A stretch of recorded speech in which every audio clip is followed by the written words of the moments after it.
नमस्कार बंधुओं। शंकराचार्य की कथा हमने पिछली बार सुनी और उसके द्वितीय प्रकरण में हमने कनकधारा स्तोत्र के बारे में जाना था।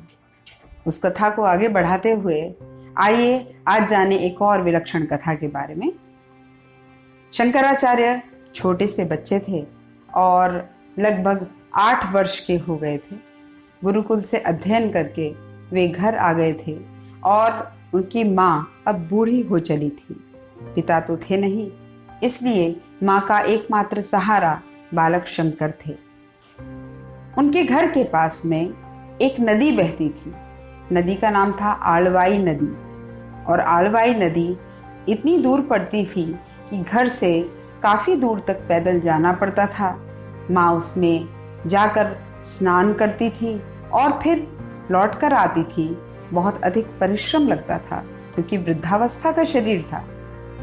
एक दिन क्या हुआ कि जब शंकराचार्य की माँ नदी में स्नान करने के लिए गई और वहां से लौटी तो तेज धूप के कारण वे रास्ते में बेहोश होकर गिर गई। शंकराचार्य को जब ये पता चला तो उन्हें गहरा दुख हुआ। उन्हें लगा कि वृद्धावस्था में माँ को बड़ा परिश्रम करना पड़ता है। ऐसा कहते हैं कि शंकराचार्य ने रात भर श्री कृष्ण की स्तुति की क्योंकि कृष्ण उनके कुल देवता थे। निरंतर उनका यह जाप चलता रहा और कृष्ण उनकी आराधना से प्रसन्न हुए। उन्होंने उन्हें स्वप्न में दर्शन दिए। शंकराचार्य ने स्वप्न में ही कहा कि हे श्री कृष्ण, मेरी माता अब वृद्धावस्था के कारण नदी तक स्नान करने के लिए नहीं जा पाएंगी, इसलिए कृपया मेरे घर के पास से यह नदी बहे। ऐसा कहते हैं कि रात में वर्षा हुई, तेज वर्षा थी और नदी ने अपना मार्ग बदल लिया।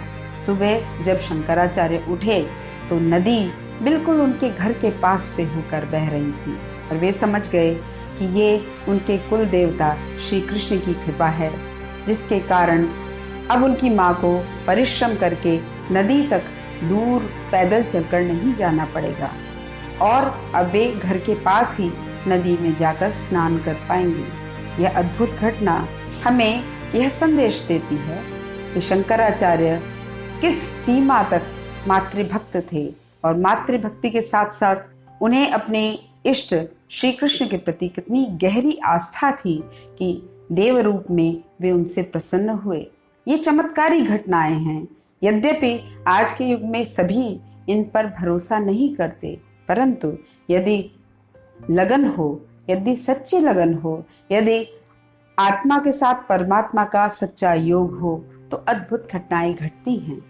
ऐसा ही यह प्रसंग है और ऐसे ही अनेक प्रसंग लेकर मैं आपके समक्ष आती रहूंगी। आशा है आपको यह रोचक घटना अच्छी लगेगी। धन्यवाद।